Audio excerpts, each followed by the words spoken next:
যেই ব্যক্তির দিনদারি বেশি তার জীবনে পরীক্ষাও, আল্লাহ যারে পছন্দ করে বেশি তার জীবনে পরীক্ষাও।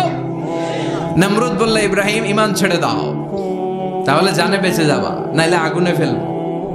সাইয়েদনা ইব্রাহিমের এক কথা, জীবন যাবে কিন্তু ঈমান যাবে। নমরুদ বলে, ঈমান ছেড়ে দাও, তা না হলে আগুনে ফেলবো। সাইয়েদনা ইব্রাহিম বলে, জীবন যাবে কিন্তু ঈমান যাবে। তার মানে আগুনের পরীক্ষায় পাস। চিল্লায় বলেন, আগুনের পরীক্ষায়। পরীক্ষা নাম্বার 2, একটার পর একটা পরীক্ষা নিতে আল্লাহ শুরু করলেন। আল্লাহ বললেন, ইব্রাহিম যাও, কলিজার টুকরা সন্তানকে আর হাজারকে মক্কার ধুধু প্রান্তরে ফেলে দিয়ে আসো। ওখানে মানুষ নাই, প্রাণী নাই, জনমানব শূন্য, দেখি আমার কদ্দুর ভালোবাসো। বলতে দেরি, টু শব্দ নাই, মরুভূমিতে ফেলে দিয়ে আসলেন। তার মানে পরীক্ষা নাম্বার 2তেও, কথা বলেন, 2তেও।